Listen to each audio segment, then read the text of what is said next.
درجہ رابعہ کے طلبہ السلام علیکم ورحمۃ اللہ تعالی وبرکاتہ۔ عزیز طلبہ درجہ رابعہ، آج صبح میرے ساتھ ایک حادثہ ہو گیا۔ یہ حادثہ سن کر آپ چوکنا مت ہوئیے، ہے تو استعجاب میں مت پڑیے، کوئی بڑا حادثہ نہیں ہے، یہ میرے ساتھ پہلے بھی کئی مرتبہ ہو چکا ہے۔ وہ حادثہ یہ کہ بڑی محنت سے 25 منٹ کا سبق آج صبح میں نے الادب الجمیل کا ریکارڈنگ کیا، لیکن ریکارڈنگ کرنے کے بعد اب وہ سینڈ نہیں ہو رہا، ڈاؤن لوڈ ہو ہی نہیں رہا۔ ریکارڈنگ تو ہو گئی 25 منٹ کی، لیکن جو اس کا پہیہ گھومتا تیر والا وہ نہیں گھوم رہا۔ بڑی کوشش کی، اس کے لیے رابطہ بھی کیا کسی سے، بہرحال ناکام رہا۔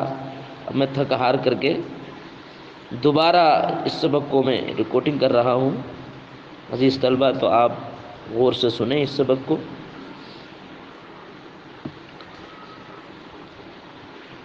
وقال المسلمون تتكافأ دماؤهم ويسعى بذمتهم أدناهم وهم يد على من سواهم۔ تکافأ یہ باب تفاعل سے ہے، جس کا معنی آتا برابر ہونا۔ دما دمن کی جمع، جس کا معنی آتا خون، اور ہم ضمیر لوٹ رہی ہے مسلمانوں کی طرف۔ تو سرکار نے فرمایا المسلمون تتکافأ دماؤهم، مسلمانوں کا خون باہمی طور پر مستوی ہے، یعنی برابر ہے۔ مطلب یہ کہ ایک مسلمان کو دوسرے مسلمان پر کوئی تفوق حاصل نہیں، عربی کو اجمی پر، اجمی کو عربی پر، گورے کو کالے پر، کالے کو گورے پر، کوئی فضیلت تفوق حاصل نہیں۔ اگر تفوق حاصل ہے تو وہ صرف اگر ہے تو تقوی کی ہے۔ ان اکرمکم عند اللہ اتقاکم، ان اکرمکم یا ایھا الناس انا خلقناکم من ذکر و انثی وجعلناکم شعوبا وقبائل لتعارفوا ان اکرمکم عند اللہ اتقاکم کے تحت اگر کسی کو کسی پر فضیلت حاصل ہے تو وہ تقوی طہارت کی بنیاد پر ہے۔ ویسے مسلمان آپس میں برابر اس لیے سرکار نے فرمایا المسلمون تتکافأ دماؤهم، مسلمان باہمی طور پر مستوی ہے، مسلمانوں میں باہمی طور پر یکسانیت ہے۔ وَيَسْعَى بِذِمَّتِهِمْ أَدْنَاهُمْ، اور مسلمانوں کا ادنا عہد و پیمان کی تکمیل میں کوشاں ہوتا ہے۔ مسلمانوں کا ادنا اپنے اعلیٰ کے عہد و پیمان کی تکمیل میں قد و کاوش کرتا ہے، یعنی اعلیٰ ادنا کہ عہد و پیمان کی تکمیل نہیں کرتا، لیکن ادنا اعلیٰ کے عہد و پیمان کو پورا کرنے میں ہمیشہ کوشاں رہتا ہے۔ تو جس طریقے سے ادنا اعلیٰ کے عہد کی وعدہ خلافی نہیں کرتا، اسی طرح اعلیٰ کو بھی چاہیے کہ ادنا کو حقارت کی نگاہوں سے کبھی نہ دیکھے۔ وَهُمْ يَدٌ عَلَى مَنْ سِوَاهُ، واو حالیہ درا، حالانکہ وہ اپنے غیر پر ایک ہاتھ ہے۔ ہاتھ سے مراد استعارہ اصلیہ کے طور پر مدد کے معنی میں، یعنی درا حالانکہ وہ ایک دوسرے کے حامی و ناصر ہیں۔ وَهُمْ يَدٌ عَلَى مَنْ سِوَاهُ، درا حالانکہ وہ ایک دوسرے کے حامی و ناصر ہیں، ایک دوسرے کے مددگار ہیں۔ وقال، اور سرکار نے فرمایا الید العلیٰ خیر من الید السفلیٰ،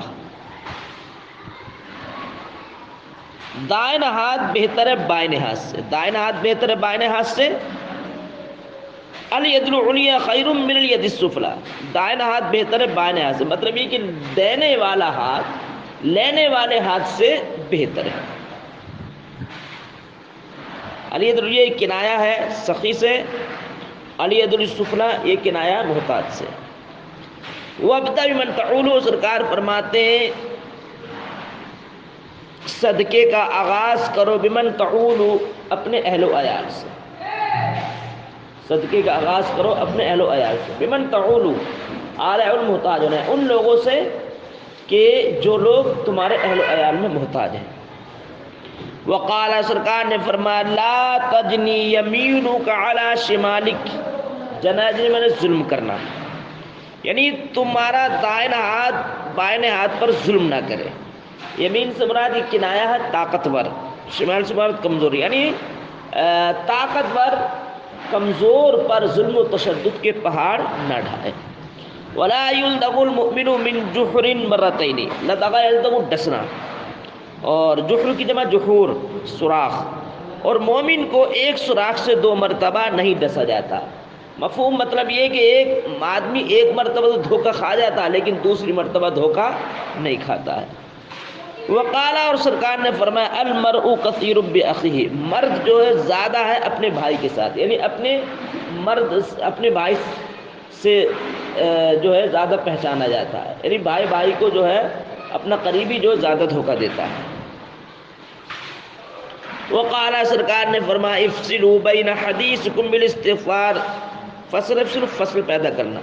یعنی مفہوم یہ کہ جب گفتگو کیا کرو تو استغفر اللہ،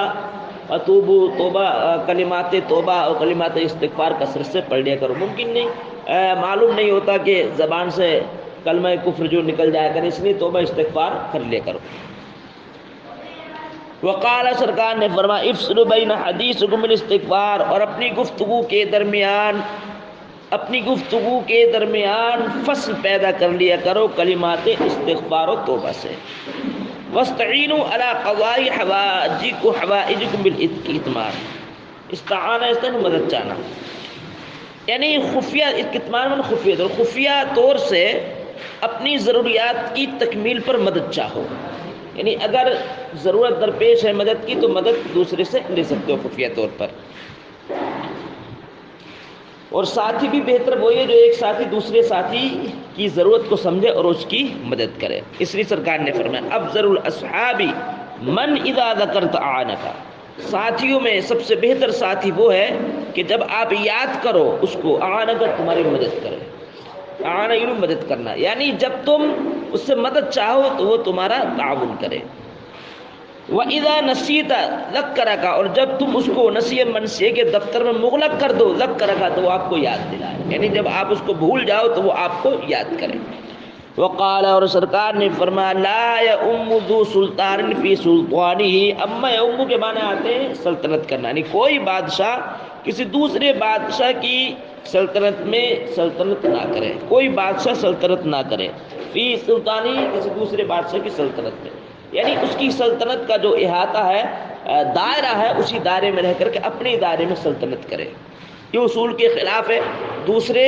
کی سلطنت میں حکومت کرنا۔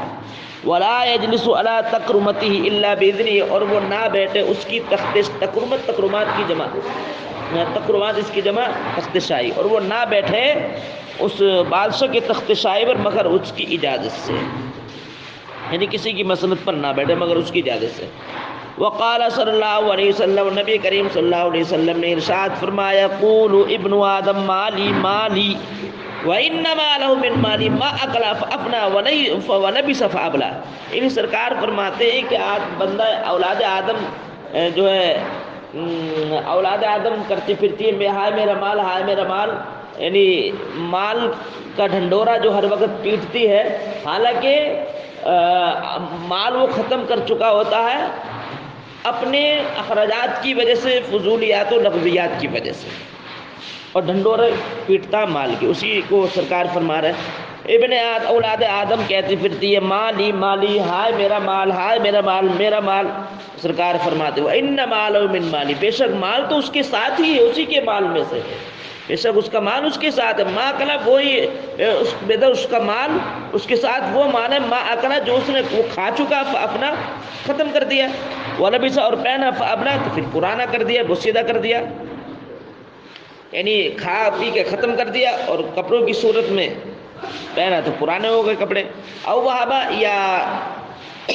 صدقہ کیا فاملا تو آخرت کے لیے زاجرہ تیار کیا۔ وقال، اور سرکار نے فرمایا ستحرسون الامارتی فنعمت المرضعۃ وبئست الفاطمہ، عرصہ یا عرص کو مناتے حدیث ہونا، یعنی گویا سرکار فرماتے ہیں یہ جو سرکار نے 1400 سال پہلے ارشاد فرمایا، آج وہ یہ بات پائی جا رہی ہے۔ سرکار نے فرمایا ایک دور ایسا آئے گا کہ تم بڑی بڑی بلڈنگوں کو، بڑی بڑی عمارت کو دیکھ کر کے حرص و طمع کرو گے، رشک کرو گے، حرص و طمع اپنے اندر پیدا کرو گے، کاش کہ ایسی بلڈنگ میری بھی ہوتی، حسد کے شکار ہوگے۔ گویا سرکار فرماتے ہیں کہ جب میں اپنے موجودہ دور میں 70 منزلہ جب عمارت کو 50 منزلہ جب عمارت و بلڈنگ کو پاؤ تو کبھی بھی دیکھ کر کے حرص و طمع اپنے اندر پیدا کرنا، اس لیے کہ دنیاوی اعتبار سے تو یہ بہتر ہے لیکن آخرت کے اعتبار سے بری ہیں، اسی کو سرکار نے فرمایا۔ ستحرصون علی العمارۃ، ان قریب تم حرص و طمع پیدا کرو گے شاندار عمارتوں پر، فنعمت المرضعۃ، تو یہ دنیاوی اعتبار سے تو بہتر ہے، وبئست الفاطمہ، تو آخرت کے اعتبار سے بری ہے۔ وقال، سرکار نے فرمایا، لا يحكم الحاکم بین اثنین وهو غضبان، کوئی حاکم فیصلہ نہ کرے دو لوگوں کے درمیان در حالانکہ وہ غضبناک ہو۔ مطلب یہ کہ کوئی بھی حاکم ہو، کوئی بھی انسان ہو، اگر وہ حالت غضب میں ہے، اگر غصے کی حالت میں، تو اس کو چاہیے کہ دو آدمی کے درمیان کبھی فیصلہ نہ کرے، اس لیے کہ غصے کی حالت میں اس سے فیصلہ غلط صادر ہو سکتا ہے۔ اس لیے سرکار نے فرمایا کہ اگر حالت غضب میں، تو وہ دو لوگوں کے درمیان کبھی فیصلہ نہ کرے، اس سے جو ہے فیصلہ غلط ہو سکتا ہے۔ وقال، سرکار نے فرمایا، لا يحكم الحاکم، کوئی حاکم فیصلہ نہ کرے دو لوگوں کے درمیان در حالانکہ وہ غضبناک ہو۔ وقال، اور سرکار نے فرمایا، لو تکاشفتم ما تراقبتم، یعنی سرکار فرمایا تمہیں کیا ہو گیا کہ، یعنی کوئی ذہن یہ دے رہے ہیں، سرکار پیغام یہ دے رہے ہیں کہ تم میں سے ایک دوسرے کے عیب و عیوب و نقائص اگر ایک دوسرے پر عیا ہو جائے، ظاہر ہو جائے، تو خبردار ایک دوسرے کے عیبوں کو کبھی ظاہر مت کرنا بلکہ پردہ پوشی کرنا، اسی کو سرکار فرما رہے ہیں۔ لو تکاشفتم ما تراقبتم، اگر تمہارے عیوب ایک دوسرے پر آیا ہو جاتے، ما تراقبتم، تو تم اس کی رعایت کیوں نہیں کرتے، یعنی پردہ پوشی کیوں نہیں کرتے ہو؟ مطلب یہ کہ ایک دوسرے کے عیوب ظاہر ہو جائیں تو اس کی پردہ پوشی کرنا چاہیے۔ لو تکاشفتم، اگر عیوب ظاہر ہو جاتے، ما تراقبتم، تم پردہ پوشی نہیں کرتے، پردہ پوشی مطلب کیا کرو۔ وما ہلاک امرؤ عرف قدرہ، سرکار نے فرمایا وہ مرد ہلاک نہ ہوا جس نے اپنی قدر و منزلت کو پہچان لیا، یعنی کوئی بھی آدمی ہو، عالم دین ہو اور عالم دین نہیں، اگر اس کا جو مرتبہ ہے، اس کا جو مقام اعلیٰ ہے، اگر اس نے اپنے مرتبے کو پہچان لیا کہ میرا کیا مقام ہے،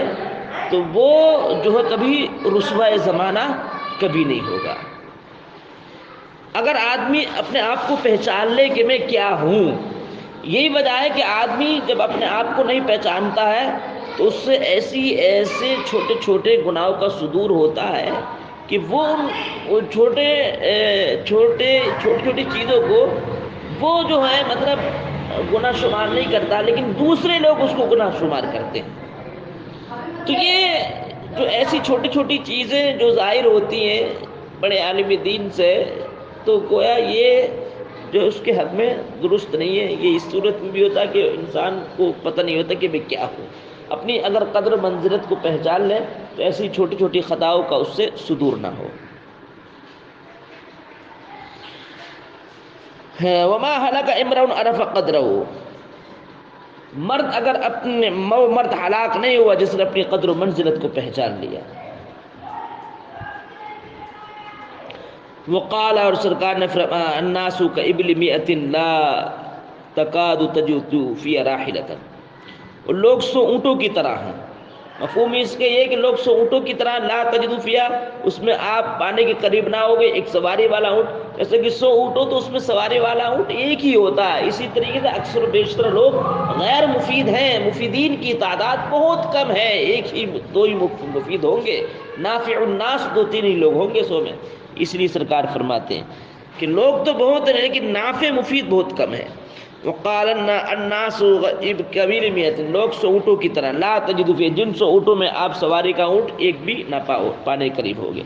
والناس کلهم، اور تمام لوگ برابر ہیں، کاسنان المشط، کنگھی کے دندانے کی طرح۔ مشت مانا کنگھی، جیسے کنگھی کے دندانے بالکل برابر ہوتے ہیں، ویسے ہی مسلمان برابر، یعنی ایک مسلمان کو دوسرے مسلمان پر کوئی فوقیت، بلندی، برتری حاصل نہیں ہے، کوئی تفوق حاصل نہیں، کنگھی کے دندانوں کی طرح سب برابر ہے۔ وقال، اور سرکار نے فرمایا، رحم اللہ عبدا قال خیرا، یہ عبدا قال خیرا یہ صفت عبد کی، اللہ تعالیٰ اس بندے پر رحم فرماتا جو بندہ بھلائی کی بات کرتا ہے، فغنم پھر غنیمت اس کو سمجھتا ہے، اس سکت یا سکوت اختیار کرتا ہے، فسلم تو پھر محفوظ رہتا ہے۔ وقال، اور سرکار نے فرمایا، خیر المال سکۃ معبورۃ ومہرۃ معمورۃ، سکۃ کی جمع سکک، جس کے معنی آتے ہیں ویسے کتار کے بھی آتے ہیں، لیکن یہاں پر معنی وہ لوہا ہے جس کے ذریعے سے زمین کو جوتا جاتا ہے، اس کو ہل کہتے ہیں، جو لکڑی کے اس میں نیچے جو لگا ہوا تھا لوہا، اس کو وہ معنی مراد ہے یہاں پر۔ ابرا یابر گابا دینا، تو یہاں پر یہ تو لغوی معنی ہوا، لیکن اس کا محاورے کا ترجمہ ہے یہاں پر چوپائے۔ وہ مہارت المامورۃ کھیتیاں، مہارت المانے گھوڑی کے آتے ہیں، اور معمول امر امر حکم دینا، یہ تو لغوی معنی، لیکن محاورے کا ترجمہ ہے یہاں پر حدیث کے الفاظ ہیں یہ غالباً، اور یہاں پر معنی مراد ہے کھیتیاں، اس لیے کہ جو زمین جوت کر کے کھیتی کسانی کرتا، اس میں رکھوالی کرتا، بڑی محنت و مشقت کے ساتھ اس کا 6-7 مہینے تک انتظار کرتا، بڑی محنت و مشقت کے ساتھ اس کو کاٹتا ہے، تو اس میں جو ہے حرام کا شائبہ نہیں ہوتا، حلال ہوتا ہے۔ اس لیے سرکار نے فرمایا کہ سب سے بہتر مال جو ہے چوپائے اور کھیتیاں ہے، یعنی وہ چوپائے کے جن چوپائے کے ذریعے سے کھیت کو جوتا جاتا ہے، اور جو ہے پھر اس کو جو ہے اس میں دانہ ڈالا جاتا ہے، پھر اس کو رکھوالی کی جاتی ہے، پانی جو لگایا جاتا ہے، جانور کے ذریعے سے انجن لے جایا جاتا ہے، بڑی محنت و مشقت سے جو ہوتی ہے وہ مطلب اس میں حرام کا شائبہ نہیں ہوتا۔ وہ خیر المالی، اور اس میں جھوٹ بھی نہیں ہوتا، اپنی محنت و مشقت کا کمایا ہوا مال ہوتا ہے۔ وہ خیر المالی عیر ساحرۃ لعیر النائمۃ، سرکار نے فرمایا بہترین مال سونے والی آنکھ ہے، جاگنے والی آنکھ ہے، بیدار جاگنے والی آنکھ ہے سونے والی آنکھ کے لیے، یعنی بہتر مال وہی ہے کہ جو جاگنے والی آنکھ ہو، سونے والی آنکھ کے لیے، اس لیے کہ جس مال کی حفاظت کی جاتی ہے تو وہ چوری سے محفوظ ہوتا ہے، وہ چرتا نہیں ہے، اور جس مال کی دیکھ بھال نہیں ہوتی تو وہ چر جاتا ہے۔ اس لیے فرمایا بہترین مال وہی کہ جس کی نگرانی کی جائے، جس کی حفاظت کی جائے، اور جس مال کی حفاظت نہیں کی جاتی تو وہ چر جاتا ہے۔ وقال معاذ، اور حضرت معاذ نے فرمایا فی الخیل، اس کی جمع خیول، گھوڑے کے متعلق فرمایا بطون و کنز و ظہور و حرز، کنز کی جمع کنوز خزانہ، بطون پیٹ، اور یہ کنایا ہے اس سے کہ گھوڑوں کے ذریعے سے جو مال جو کمایا جاتا ہے وہ کنایا ہے، اور ظہور ظہر کی جمع پیٹھ، حرزن پناہ کا، یعنی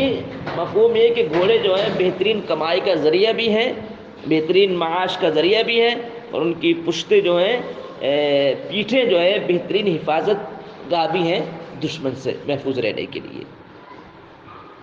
معاذ کہتے ہیں گھوڑوں کے متعلق کہ ان گھوڑوں کے پیٹ خزانہ ہے اور ان کی پیٹھیں حفاظت گاہ ہیں۔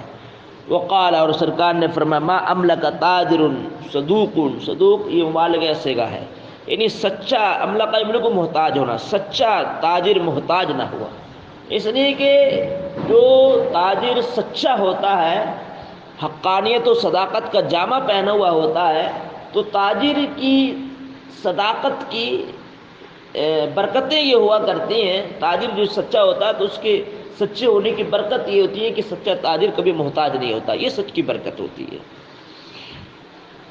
وما افقر بیت فیہ خل، اور سرکار نے فرمایا وہ گھر محتاج نہیں ہوتا جس میں سرکہ ہو، افقر افقر محتاج ہونا، خل معنی سرکہ، یہ فضیلت ہے سرکے کی کہ جس گھر میں سرکہ ہوتا ہے وہ گھر والا جو محتاج نہیں ہوتا ہے۔ تو بیت جو ظرف ہے، ظرف بول کر مظروف مراد لیا، مطلب گھر والا آدمی۔ وقال، اور سرکار نے فرمایا قید العلم بالکتابتی، علم کو مقید کر لو کتابت کے ذریعے، یعنی وہ علم جو تحریری صورت میں ہو، لکھ لیا جاتا کاپی میں، تو وہ علم جو ہے محفوظ ہو جاتا ہے،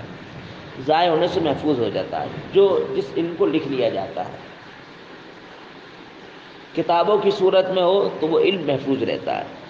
وقال، اور سرکار نے فرمایا، ذر غبن تزدد حبن، ذر زیارت کرو غبن دیر سے، تزدد حبن زیادہ، یہ جواب امر ہے، محبت تزدد جواب امر ذر کا، محبت زیادہ پاؤ گے۔ مطلب یہ ہے کہ جلدی جلدی کسی کے پاس جاؤ گے تو اس میں عزت نہیں ہوتی ہے، اپنا وقار اس میں مجروح ہو جاتا ہے۔ لیکن اگر عرصہ دراز کے بعد اگر کسی سے ملاقات کا شرف حاصل کرو گے، کسی سے ملاقات کرنے کے لیے جاؤ گے، اپنے دوست سے ہی اگر 1 سال کے بعد 2 سال کے بعد جاؤ گے تو اس ملاقات کی کیفیت الگ ہی ہوگی۔ کیفیت الگ کیسے ہوگی؟ اس لیے کہ اس میں محبت کا اضافہ نظر آئے گا، بے چینی والی گویا محبت نظر آئے گی، محبت کی بہت زیادہ جھلکیں نظر آئے گی، اور اگر آپ روزانہ جائیں تو وہ محبت پھر نہیں رہ پاتی ہے۔ اور سرکار نے فرمایا، الق صوتک حیث یراؤ اہلک، اور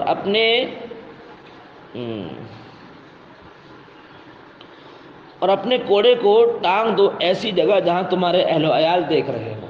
یعنی ایسی جگہ ٹانگو، ضرورت پڑے تو فوراً جو ہے تم اس کو پالو، تلاش کرنے میں جو دقت ضرورت پیش نہ آئے، جو ضرورت کی چیز ہے اس کو ایسی جگہ ٹانگو جو گھر والوں کو کی بھی اس پر نظر ہو اور بوقت ضرورت فوراً جو وہ دستیاب ہو جائے۔